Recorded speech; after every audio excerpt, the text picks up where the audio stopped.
Hi, I'm Dave Betts, and I'm here with a good friend of mine, Dean Packham, who I think we've known each other for 20 years, Dean? Yeah, well over 20 years. Yeah, and yeah, we've seen the highs and the lows of life together. And I just thought it would be great to just chat really about this whole world that we've found ourselves in. But this isn't necessarily unique to you, Dean. There was 2008, and all the time between that and now. And so guys, we were just chatting just before we pressed the record button about you know well, you were saying how things can't be all the same again. Just Yeah, elaborate. yeah. I was just saying really that I've been running my business in a certain way for quite some time, and it's easy to get caught up in doing the tasks, the kind of day-to-day management of stuff, without really thinking about where your business is going and is this using my talents in the best way possible. And actually having this lockdown at the moment where we've kind of lost half of our clients kind of short term is making me think about actually what is the way forward, how should we be doing stuff. And I'm just hoping through this lockdown, through this time out, that I just come out of it with some really positive stuff, some kind of ideas and some creative stuff that's been buried really just due Yeah, to being busy always. So yeah, I think it's something we were both saying about that, wasn't it? yeah. I said the same. I realized now that just how uncreative perhaps I've been. Mm. So for me, the last couple of days, just doing a few more podcasts, thinking about how do I sell more on video. Who would want to know more about that? How could I be more creative in the way I do business? How can I bring more of me? I realize that actually, with the running of life and certainly doing business where we are, we end up being less and less creative, and less of you is involved in the business. So Mm. I certainly don't want to come out of this time the same as I was when I went into it. I Mm. want, I guess my greatest fear now is looking back and wasting a good crisis. Yeah, absolutely. you know, and I want to look back and go, I made the most of that time Mm. once we're over the shock. So, I just thought it might be good for guys listening in. I know that, well, one of just for the guys who are listening in, one of the things I have always respected you, Dean, for is your resilience to come back up when you've been knocked down, and you've been knocked down a number of times in a number of ventures. And they always say a good entrepreneur is one that has failed a number of times. And another thing I always say to people is never trust a man unless he limps. And you are definitely a guy who has, I believe, has emulated resilience. Maybe just give us a very short potted history, perhaps, of your entrepreneurial days and the highs and the lows, as it were. Okay. So as you say, most of that was failure. I think probably one of the most helpful things that I learned many, many years ago, which has really helped quite a lot, is something that Brian Tracy said, where he said your average millionaire in America has failed 17 times. So that's the average person who has made it financially or made it in business has had about 17 different failures. So that made me think I must be pretty close to that now. But I think probably um, it's worth mentioning just we were in church, weren't we, for years running churches and We stuff. were. Um, Yep. I was running a church up until 2003, and it was very, very clear that I was going to have to do something different. So I got out of that and I got into finance in terms of becoming a broker. Everything was going well. Then we had the credit crunch back in 2008, and selling mortgages was probably the worst possible job we could have back then. It's like nobody was buying, nobody was selling, nobody was doing anything. It was an absolute nightmare. And I'm married and I've got 4 kids. And income stopped very, very quickly. Things got very, very tough. And then you start to realize that actually doing the same thing as everyone else just is not going to work. Trying to get a job paying a good salary just isn't going to work because that's what everyone else is doing. So I was kind of forced to kind of figure out how can I make things work? What kind of business can I can I set up? And, just, yeah. So, that time spent with trying something, this doesn't work, going back. It's like Tim Ferriss says, failure is feedback. And once you kind of realize that when you fail, it just teaches you a way that something doesn't work. And I think if you get some kind of comfort in the fact that, hey, failure isn't actually something wrong, it's something everybody does, and you learn from that, you gradually start to learn how to actually get things right. I mean, babies, for instance, learn to walk through failure. They stand up and they fall over, and they try again and they try again, and then finally they're walking and then running. So it's something similar with business, that you just got to kind of learn from things, and certain things don't work and other things do. Anyway, so kind of forward now, I've got a... Well, just to interrupt there, yeah, there's a guy called Tom Peters. You yeah. may have heard of him. He's a guru that I business guru I grew up with, and he has this lovely phrase. He says, we've got to learn to fail forward. Yeah. The whole approach that if you're not failing, you're not moving forward, if you're Yeah. not making mistakes, and building that into the culture of who you are, that failure, as you've said so well, failure is not failure. Failure is part of the success process. Yeah. Would you agree? Yeah. Absolutely. Yeah. Yeah. I mean, that quote's similar to Jim Rohn's quote, isn't it? If I want to double my success rate, I have to double my failure rate. And it's Love it. Love it. I love it. Ways to fail completely. I think you get to a point where, just sometimes life puts you into a place where literally the rug has been pulled away from you. I was just saying to my wife the other day that both of us got to a point in March where our businesses, we both hit the top 3 months ever in terms of sales. We both felt like we got to a point where we'd iron out the kinks. We were just moving forward, and then suddenly this massive rug was pulled away from us. And then suddenly it's like, oh, okay, income's gone down massively. The business has now changed quite a bit. What do we do? And the choices are just to sit there and mope about it and say, oh no, it's this stupid virus. It's someone else's fault. It's something else's fault. Or just to take stock and say, right, okay, what can I actually look at here? I mean, so something, Dave, that might be good to share at the moment. I've just signed up for a workshop that I'm doing. We were talking about building skills and learning.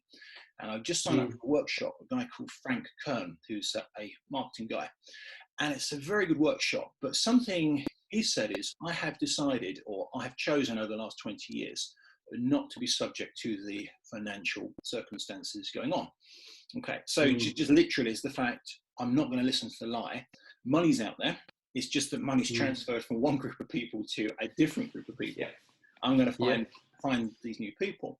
So I signed up for this workshop, and he's doing this 30 days. Every day there's a video, and the cost of it is minimal. It's $100, and it's massively worth much more than that. The point is, I looked on the Facebook group to see how many people have actually signed up for this workshop since the 25th of March, right? So 2 weeks, 2,300 people have all paid him $100 each. That's $230,000. Wow. And he's just going through and he's creating videos. And I immediately thought, wow, that is a scalable way to do, like, for instance, workshops. I run workshops. Just imagine if I could get 2,300 people to the same workshop, which is quite feasible to do if you have the right marketing. And now he's kind of teaching how he actually gets people doing that. And then he's selling other products and services on that as well. So he's coining it. But the point is that most people say, oh, well, we're in this awkward situation. We've got this coronavirus. Poor me, I can't do anything. And I think we both sort of said, hey, we've kind of been around this block before somehow in a slightly different guise. And we just got to decide that we're not going to be subject to this. So let's talk a little more about that, Dean. So 2008, you were in a mortgage environment, you were selling mortgages, and suddenly the rug's pulled. No one's buying mortgages. You find yourself back literally on your knees again financially. And then you reinvent yourself again, you claw back. And now, as you said, you just get to this place where business is starting to take place and you're hit again. Tell me about the mental state. Tell me about what's going on in your mind and in your heart. Maybe, how low do you go? and how do you pull yourself out? What are some of the things that have helped you pull yourself in a mental and emotional way? Sure. Okay. I think probably the answer to that question is different now to what it was previously. So I think back in 2008, it was a sense of desperation and fear and despair. And there was lots of that going on, and it was kind of frantic, scrambling type attitudes. But I think now it's slightly different because of the fact as you get older, things don't work quite so well. You don't run quite as fast. You don't. I'm wearing glasses. That's right. Your body doesn't kind of do the things you want it to do, but you do get wiser, and you start to realize, hang on a sec, this process just is not going to be helpful at all in terms of just being fearful. So I think probably the last 2 or 3 weeks, what have I done? I think obvious things that you do is you go through your budget and you look at costs you can cut. I had to sadly send my car back recently, which I sort of loved. I just realised that I'm not going to be driving anywhere for months anyway, so I can't really justify driving this car with work. So, you know, kind of cutting costs, obviously. But I think also it's just looking at the fact, well, okay, my business at the moment, why have clients put us on pause? Have we not got a product or service that can get through the storm? Are they in the wrong kind of business for us? So for instance, we've got some clients who are in the travel industry. So are we saying that certain industries aren't interested but others are? So just kind of looking at, okay, what kind of industries shouldn't we target at the moment? What industries should we target? But I think probably the key thing is that we've been talking through is the fact that, you know, failure is feedback. This isn't really my fault, but there are some crucial learning points here. And the learning points are to say, well, okay, what kind of business is working? What presentation of business? Like at the moment, we're talking on Zoom. So actually, you know, online business, online meetings, online products and services will be going up because that's how things are. So actually that's almost, as Frank Kern said, money's going into those kinds of industries, whereas money's coming out of other industries. So how can I get involved with that more? What skills do I need that I don't currently have? And I've kind of realized there's several skills that I've always planned to learn those skills, but not learned. So, now I'm going to do it. Right. So what you're doing there, right? I don't know if you've even noticed it yourself, is you are continually asking questions. Yeah, absolutely. You're stopping and you're looking at normality and you're saying, how can I do this? What is preventing me? Where can I go? Where am I? You're taking the how, what, where, why, and who questions. So I would, from what I'm understanding, listening to you, is the first thing that we need to do in any situation where there's change is to take a pause and apply good questions. Absolutely. Yeah, definitely. Right. Absolutely. Yeah, certainly. Okay. Doing that. So you're asking yourself some good questions. Let's go back to the question: how does that help you with your thinking and then ultimately with your emotions? Sure. I think the thing is you have to kind of. I think the thing is feelings are things that we have the power over, and you know, there's this Bible passage talking about I take every thought captive to Christ. So basically talks about the fact that we're able to decide in some way what we do with a thought or a feeling. We can choose whether that's going to be something that governs us or whether we use it to actually strengthen us.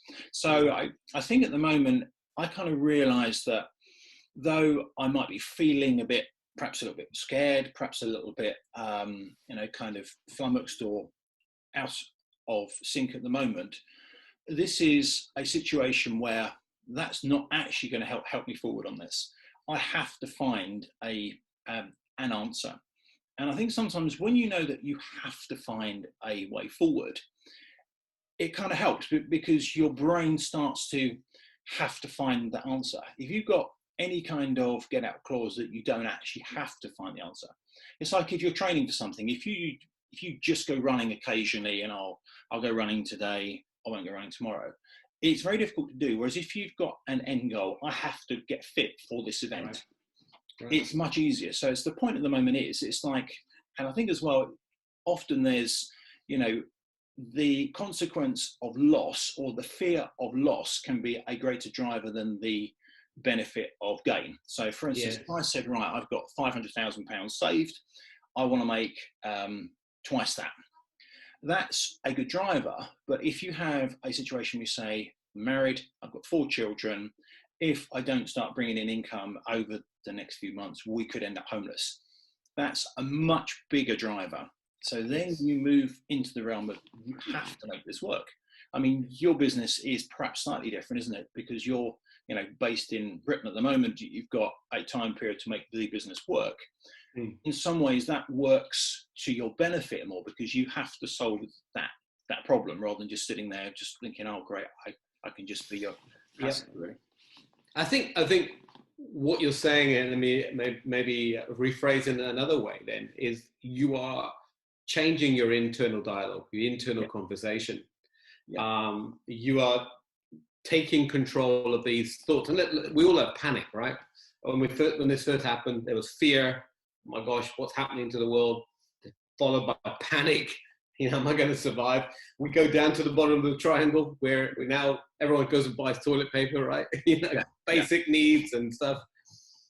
And then we have to arrest the thoughts in our mind and we have to change the story. We have to say, no, this isn't going to destroy me. This is actually going to improve me if I can focus on, as you said, the race, the marathon, the goal. And then you set yourself goals, right? That's what I'm hearing you say. Yeah. And for those who are listening, Dean is a runner. What's your history in running? I used to sprint many years ago. I was fairly high level. I was one of the guys you would see on the British Championships in the heats getting thrashed by the big guys. So I was kind of in the second tier of runners. I used to sprint. Now I'm a lot older. I just run half marathons and distance stuff, and it's all just. I don't even run for a bus, but he runs half marathons. But you have a goal, and that goal is what inspires you to get out the door and pound it. And so I think what I'm hearing you say is one of the things that you have found, a key you have found, is to be able to reset a goal and set the goals so that it draws you into keeping your mind on track. Would you agree? Yeah, definitely, absolutely.